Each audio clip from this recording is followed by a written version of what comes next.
El investigador bíblico presenta ¿Cómo se corrompió la doctrina cristiana? La crisis moral que enfrenta esta sociedad no solo afecta a la política y los negocios, sino también a las religiones, ya que muchos líderes religiosos autodenominados cristianos se ven envueltos en escándalos sexuales, enriquecimiento inescrupuloso y partícipes de alianzas políticas con los gobernantes de este mundo. Lo señalado estaba profetizado en la Biblia como parte de la gran apostasía. Pero la pregunta es, ¿qué significa la palabra apostasía? Sencillamente, apartarse de la doctrina verdadera. ¿Cuáles son los elementos que usa Satanás para sembrar la apostasía? Primero, los demonios, ya que según Efesios 6:12, tenemos una lucha contra gobernadores de las tinieblas, huestes espirituales de maldad en las regiones celestes. Segundo, si no estamos en permanente oración, Satanás utiliza en nuestra contra la carne que según Mateo 26:41 es débil. Y tercero, el mundo y su estilo de vida que pudieran ser para nosotros un objeto de deseo, como lo indica la primera de Juan 2:16. Respecto a los guías religiosos, Jesús en su Evangelio según Mateo 7:15 nos dice que los falsos profetas están vestidos de ovejas, pero por dentro son lobos rapaces. Nótese que un profeta en rigor es el vocero o portavoz de Dios para los hombres. Lo peligroso de esta situación es que estos lobos o depredadores se presentan como corderos inofensivos, por lo que se requiere discernimiento y estado de vigilancia permanente para no ser víctima de ellos. A continuación, analizaremos la parábola del trigo y la cizaña, en la cual, de manera magistral, Jesús visualiza de antemano un periodo de oscuridad espiritual que se iniciaría tan pronto los apóstoles se durmieran y que se prolongaría hasta los últimos días de este mundo. Como era su costumbre, Jesús explica una situación haciendo una analogía entre la realidad y la ficción. Por ende, los personajes de la ficción tendrían una correspondencia con los personajes de la realidad. Entonces, analicemos la profecía en cuestión, la cual se encuentra contenida en el Evangelio de Jesucristo según Mateo, capítulo 13, versículos 24 al 30 y luego versículos 37 al 40. Para no descontinuar la lectura, el pasaje bíblico se leerá de corrido. Les refirió otra parábola diciendo: el reino de los cielos es semejante a un hombre que sembró buena semilla en su campo. Pero mientras dormían los hombres, vino su enemigo y sembró cizaña entre el trigo y se fue. Y cuando salió la hierba y dio fruto, entonces apareció también la cizaña. Vinieron entonces los siervos del padre de familia y le dijeron: Señor, ¿no sembraste buena semilla en tu campo? ¿De dónde pues tienes cizaña? Él les dijo: un enemigo ha hecho esto. Y los siervos le dijeron: ¿quieres pues que vayamos y la arranquemos? Él dijo: no, no sea que al arrancar la cizaña, arranquéis con ella también el trigo. Dejad crecer juntamente lo uno y lo otro hasta la siega, y al tiempo de la siega, yo diré a los segadores: recoged primero la cizaña y atadla en manojos para quemarla, pero recoged el trigo en mi granero. A contar de este versículo 37, Jesús interpreta la parábola de la cizaña diciendo: el que siembra la buena semilla es el Hijo del Hombre. El campo es el mundo. La buena semilla son los hijos del reino, y la cizaña son los hijos del malo. El enemigo que la sembró es el diablo, la siega es el fin del siglo, y los segadores son los ángeles. De manera que como se arranca la cizaña y se quema en el fuego, así será el fin del siglo. Bueno, aquí termina la parábola, de la cual podemos inferir que Jesús predijo que el cristianismo sería infiltrado por los hijos del diablo. Repito, el cristianismo sería infiltrado por los hijos del diablo, que no solo estarían conviviendo junto a los hijos de Dios, sino que además tomarían puestos de relevancia para hablar cosas perversas y arrastrar tras de sí a los discípulos. En definitiva, los hijos del diablo pervertirían la doctrina cristiana. Esto no es un fracaso del cristianismo, ya que estaba predicho por la propia Biblia.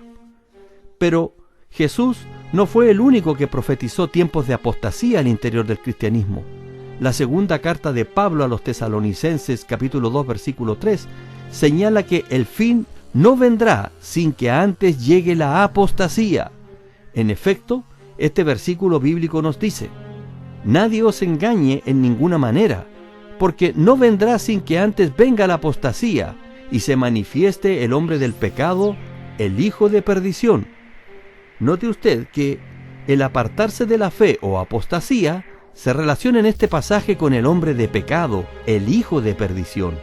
Aquellos humanos que, al igual que la levadura, harían fermentar toda la masa y así corromper y pervertir la verdadera enseñanza cristiana.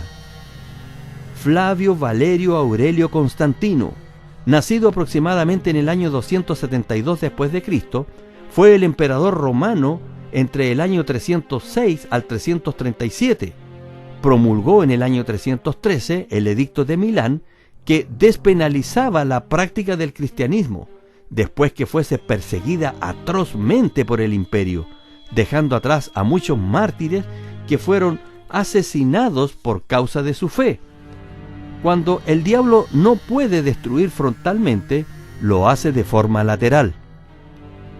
La diferencia entre un mártir y una víctima es que el mártir puede evitar su flagelo renunciando a sus creencias o ideales.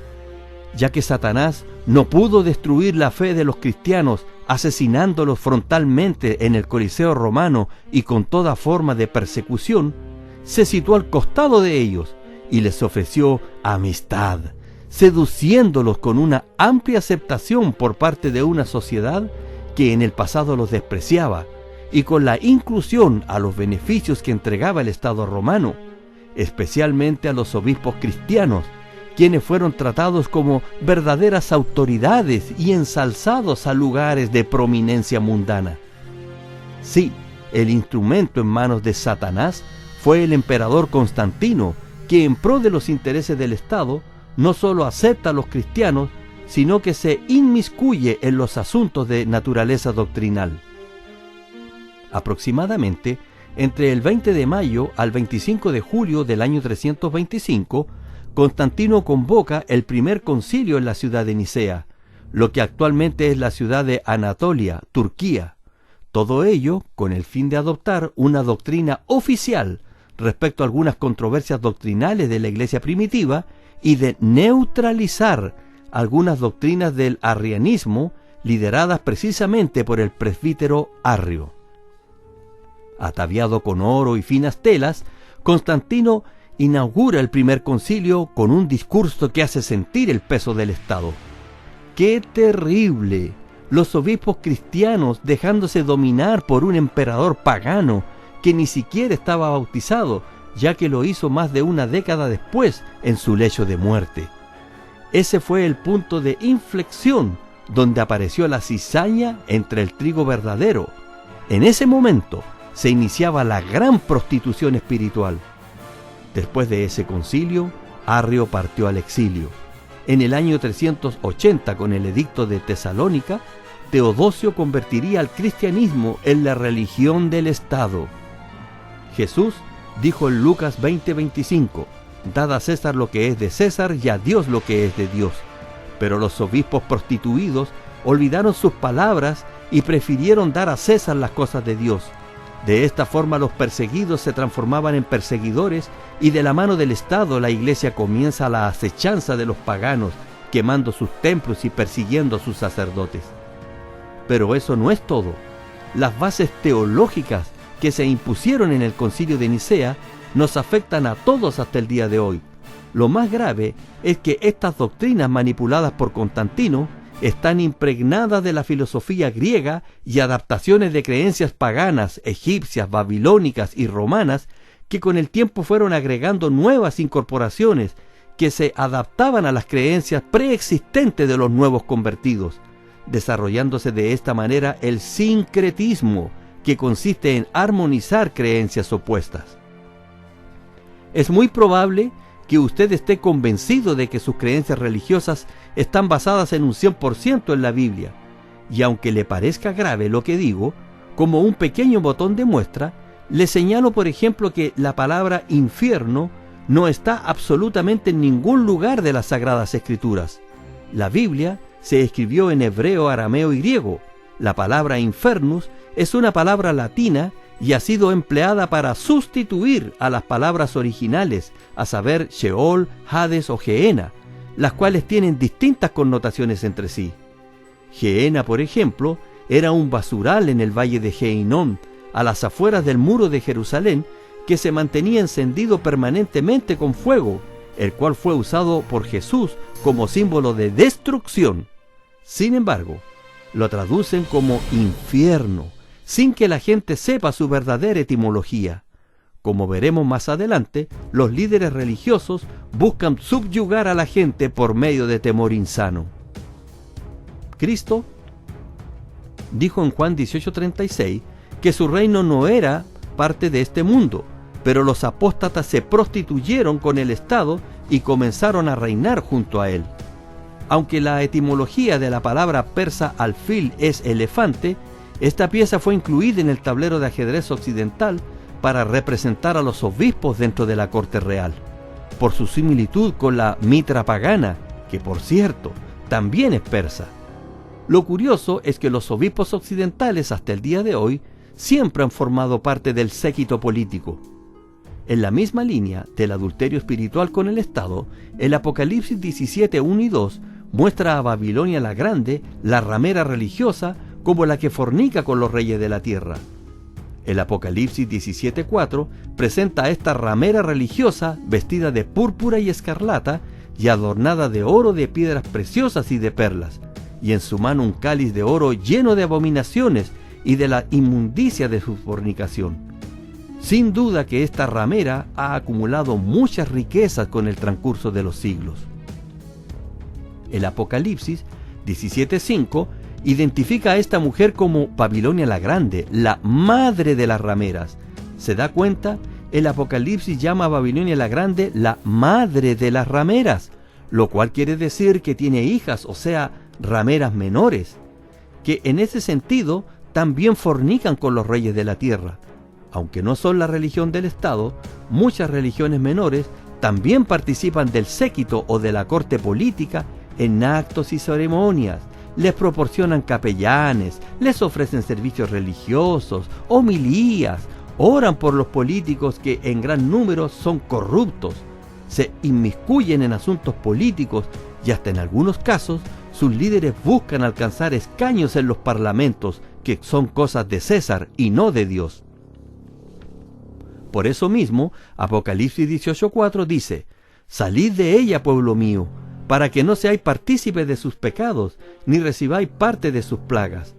Nótese que según el Apocalipsis, parte de su pueblo estará en los tiempos finales dentro de Babilonia la Grande, lo cual denota que a esa fecha el trigo y la cizaña aún estarían juntos. Pero la exhortación es que en ese momento hay que salirse de la madre de las rameras y por ende también de sus hijas las rameras menores. Todas las religiones cristianas dicen ser la verdadera y tener la aprobación de Dios, pero todas están llenas de inconsecuencia, escándalos sexuales, pedofilia, enriquecimiento, mientras sus rebaños sufren inanición espiritual y en muchos casos extrema pobreza material. Por todo esto, muchas personas decimos que mientras más leemos los evangelios, más amamos a Jesús y menos queremos a las religiones, sin hacer excepción alguna. El 31 de octubre de 1517, Martín Lutero clava las 95 tesis en el portal de la iglesia del castillo de Wittenberg, iniciando la Reforma Protestante. Pero ella no fue suficiente.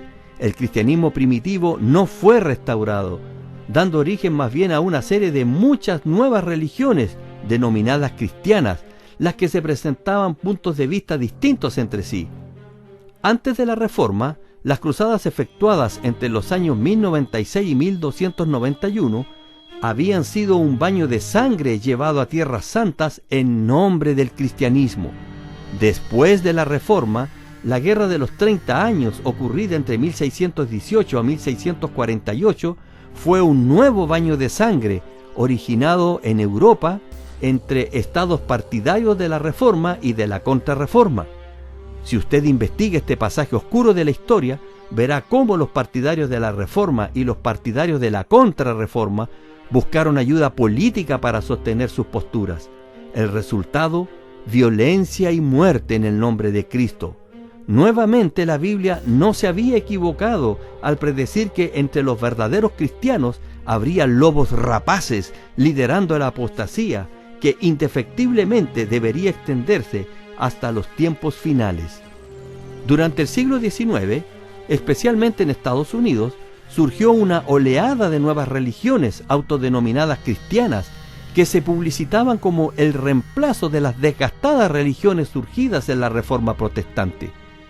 Lo cierto es que a la fecha existen más de 20.000 denominaciones cristianas y todas dicen ser la verdadera iglesia del Señor. Quizás usted pudiera molestarse por la información hasta ahora presentada, pero ella denuncia a los mal llamados cristianos, no a Cristo, quien les marcó un modelo distinto. En consecuencia, con Malaquías 3:1 al 3, el libro de Apocalipsis 11:1 nos muestra que la adoración cristiana desarrollada bajo sus templos será medida a modo de inspección, lo cual incluye a los pastores y también a sus rebaños. Recuerde que aún el trigo y la cizaña estarán juntos. Mateo 24:45 al 51 dice: ¿Quién es, pues, el siervo fiel y prudente al cual puso su Señor sobre su casa para que les dé el alimento a tiempo? Bienaventurado aquel siervo al cual, cuando su Señor venga, le haya haciéndolo así. De cierto os digo que sobre todos sus bienes le pondrá. Pero si aquel siervo malo dijere en su corazón: mi Señor se tarda en venir, y comenzare a golpear a sus consiervos, y aun a comer y a beber con los borrachos, vendrá el Señor de aquel siervo en día que éste no espera y a la hora que no sabe, y lo castigará duramente, y pondrá su parte con los hipócritas. Allí será el lloro y el crujir de dientes. En efecto, aquel siervo malo bien representa a los pastores presbíteros y obispos que pudieron haber optado por alimentar espiritualmente a sus consiervos y cuidar diligentemente de ellos, pero como la llegada de Jesús se prolongó, escogieron maltratar a sus hermanos consiervos, explotándolos para su propio beneficio, exprimiéndolos materialmente, dominándolos con toda clase de exigencias e inclusive abusos sexuales, formando grandes imperios financieros y de bienes raíces, mientras muchos de sus consiervos viven en condiciones miserables, al tiempo que ellos viven como príncipes en lujos desvergonzados con las donaciones de sus explotados consiervos. Pero llegará Jesús, el amo, en un día que no esperan y a la hora que no saben, y los castigará duramente y los desenmascarará por ser lo que son, unos hipócritas. Al igual que lo señalado por Miqueas 4:1 y 2, el libro de Isaías 2:2 y 3 nos informa que en lo postrero de los tiempos será confirmado el monte de la casa de Jehová como cabeza de los montes, y será exaltado sobre los collados, y correrán a él todas las naciones, y vendrán muchos pueblos y dirán: venid y subamos al monte de Jehová, a la casa del Dios de Jacob, y nos enseñará sus caminos, y caminaremos por sus sendas. ¿Se fija? En la parte postrera de los tiempos, la casa de Jehová se encumbrará como un monte más alto que los demás, para recibir a gente de todas las naciones. Sí, escuchó bien, gente de todas las naciones, no solo de una nación en particular. A ella llegarán muchos pueblos, no solo un pueblo en específico. Toda esta gente llegará a la casa de Jehová para ser enseñados en sus caminos, bajo una doctrina pura e incontaminada. Pero lo más importante, esa gente caminará por las sendas de justicia, o sea, serán cristianos consecuentes con la fe, toda vez que hayan sido separados de la cizaña, tal como lo profetizó Jesús. El trigo estará reunido en el granero de Dios. Muchos de nosotros, defraudados por las religiones, miramos hacia lo alto en espera de aquellos tiempos. Respecto a los profetas y pastores inconsecuentes, la carta a Tito 1:16 señala: profesan conocer a Dios, pero con los hechos lo niegan, siendo abominables y rebeldes, reprobados en cuanto a toda buena obra. Jesús y el apóstol Pablo no fueron los únicos que profetizaron acerca de este periodo de oscuridad espiritual, llamado apostasía. Bajo inspiración divina, el médico y discípulo Lucas escribió lo siguiente en el libro de Hechos 20:29. Porque yo sé que después de mi partida entrarán en medio de vosotros lobos rapaces, que no perdonarán al rebaño. Hechos 20:30 continúa diciendo, y de vosotros mismos se levantarán hombres que hablen cosas perversas para arrastrar tras sí a los discípulos. Mateo 20:27 dice que el que quiera ser el primero entre vosotros será vuestro siervo. Lo anterior denota que los obispos, presbíteros y diáconos están para servir al rebaño, no para servirse de él, tampoco para enseñorearse como si fueran superiores. En cuanto a los deseos de prominencia, poder y dominación por parte de muchos líderes religiosos de sus días, Jesús señaló en Mateo 23:6 y 7, aman los primeros asientos en las cenas, y las primeras sillas en las sinagogas, y las salutaciones en las plazas, y que los hombres los llamen rabí, rabí. Al respecto, Jesús continúa diciendo en Mateo 23:9, y no llaméis Padre vuestro a nadie en la tierra, porque uno es vuestro Padre, el que está en los cielos. Sin embargo, muchos de los que dicen ser sus seguidores se hacen llamar Padre, marcando un presumido sentido de superioridad espiritual que desobedece a las instrucciones de su propio maestro. Los pastores presumidos se hicieron títulos altisonantes tales como Padre, Reverendo, Eminencia, Su Santidad, Monseñor. También se hicieron trajes para diferenciarse del rebaño en circunstancias que en el siglo I los apóstoles se vestían como todos los demás. La primera epístola a Timoteo 4:1-3 señala, pero el Espíritu dice claramente que en los tiempos postreros algunos apostatarán de la fe, escuchando a espíritus engañadores y a doctrinas de demonios, prohibirán casarse y mandarán abstenerse de alimentos que Dios creó.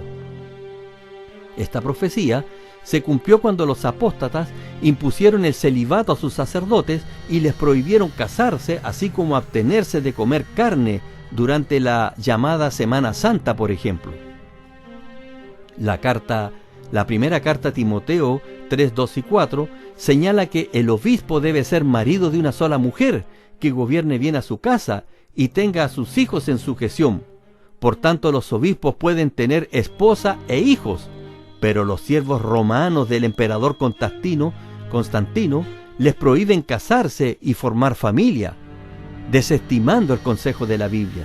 Igualmente, la carta a Tito 1:5 y 6 señala que los presbíteros llamados ancianos deben ser maridos de una sola mujer y tener hijos en sujeción, denotando que aquellos pastores también pueden casarse. La primera a los Corintios 4:8 indica que ya en los días del apóstol Pablo, algunos cristianos querían riquezas y reinado antes de tiempo. Uno de los más grandes errores que han cometido las religiones cristianas es haber acumulado tremendas riquezas al más puro estilo de grandes transnacionales de este mundo. Muchas religiones cristianas tienen verdaderos imperios inmobiliarios, inversiones en la bolsa de valores, hasta en corporaciones que fabrican armas, mientras muchos de sus feligreses viven en la más absoluta miseria. De la misma forma, muchos de los pseudo pastores y líderes cristianos viven en un lujo desvergonzado, contrario a la autoridad con que vivió Cristo en la tierra. Este acto de indolencia y burla a las enseñanzas de Cristo es tratado en mi video titulado ¿Qué deben hacer con el dinero las religiones?, cuyo link hago disponible en la caja de comentarios. Hechos 2:45 nos dice sencillamente que en el primer siglo los recursos donados eran para las necesidades del rebaño y no para enriquecer a los pastores. En el siglo I, la iglesia era perseguida por el Imperio Romano, por lo que solo necesitaba recursos mínimos y la bendición de Dios.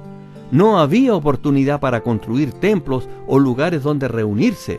Recuerde que la palabra griega eclesía no significa edificación, sino que significa congregación, por lo cual, según Mateo 18:20, la iglesia estaba en cualquier lugar donde hubieran dos o más en el nombre de Jesús, aunque fuera al aire libre. En lo postrero de los tiempos, lo que protegerá al pueblo de Dios no será el dinero, ni los templos, ni los bienes raíces, ni las inversiones en la bolsa de valores, ni los fondos mutuos en los bancos, sino su confianza en el Todopoderoso y en su Hijo, Jesús, el Cristo. El investigador bíblico no representa ninguna religión, ni pretende llevar a nadie a ninguna religión. El investigador bíblico no es poseedor de la verdad absoluta. 1 Corintios 13, 9 y 10. Si te gustó este video, compártelo y dale like. Suscríbete a mi canal YouTube, El Investigador Bíblico EIB.